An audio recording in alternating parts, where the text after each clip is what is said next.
The Magical Revolution of the Reincarnated Princess and the Genius Young Lady Voluntary Review. As we begin this third installment, we find Anispia and Ophelia dealing with the fallout of Volume 2, when Anispia's brother Algard fought her in a battle of the death and ended up being disinherited and exiled from the kingdom, with Algard no longer in line to take the throne and falls to Anispia to take up the position, something she never wanted but accepts nothing less. Having spent quite a lot of time by Anispia's side, it doesn't take long for Ophelia to realize that all is not well with the princess as she pushes herself harder and harder to do her duties to prepare for one day being queen. But Ilya and close friend Titli are also concerned about Anispia, but no matter what they say, she simply wears a smile and assured that she's okay. In the chapters told from Anispia's perspective, we find that the princess is anything but okay, torn between taking up a mantle she never wanted but feels duty bound to and wishing for her freedom to further develop her magicology.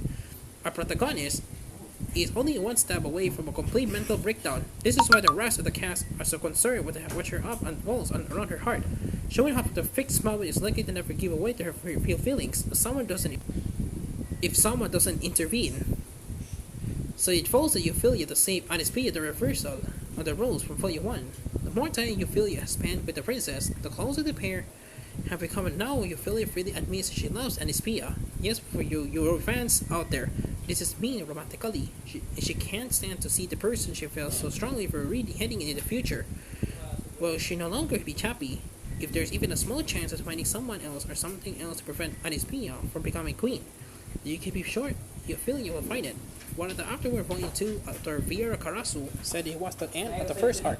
It's clear that the actual end of the first arc is here in number 3, with the rest of all of the remaining loose ends. The series is continuing for another 3 books since this one, but it could have really very easily be the end because Carasu does such a good job of finishing the storylines we've been following so far. The series explains why the anime is pushed to cover all 3.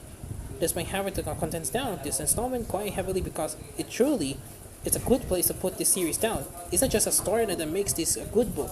It's also the emotional have for it and how Carasu has depicted Anispia's feelings. Her emotions are very raw and realistic, especially those tied to how she feels obligated to be a good daughter and member of the royal family. Their duties, if it needed, approval even, is extremely important, and I think the author does a good job of showing us this will be not laying it on too thick. Having to spend 2 books with a happy-go-lucky protagonist, watching her fall apart is painful but also not unexpected. We had just enough hints about Anispia's inner feelings, and it's thus not surprising it all comes to a head. And this way, and that's what makes this whole book so rewarding. In a previous review, I said I felt like Ophelia had taken a back seat, but I'm happy to report that for as much as this book is about Anispia, it also does a fantastic job developing our other heroine. Ophelia has to face out to her feelings for Anispia to figure out where she wants to be in the future, something with Volume 2 have been building too. As with Anispia, I'm so pleased at how the author chose to develop her character this time around her, and by the end, it feels like both of her heroines are in a great place. I also appreciate that the author has been coy about Ophelia's feelings, but a lot of other series have struggled to commit to the romantic nature of it. I'm looking forward to seeing the story goes from there. Although I'll be surprised if this didn't end up being the best entry in the whole series, it seems unlikely anything else will be able to top the emotional heights of this one, but you never know. Volume 3 of the series comes to the West thanks to Yen Press, but it continues to be translated by Heidi Chowo, but the translation reads well. No problems to note.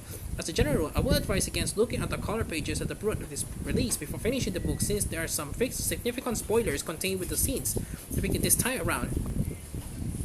But as always, the artwork from illustrator Yuri Kisaragi looks beautiful in color, and even the black and white images drawn at the volume capture the emotions of the cast satisfyingly.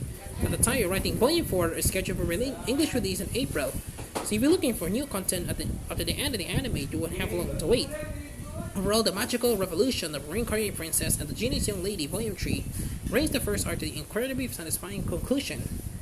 It explores on strong and powerful emotions. Author Kira Karasu once again shows us their talented writer who can condense their ideas down to a short and rewarding narrative that comes together to become the best entry in the series so far. 10 out of 10.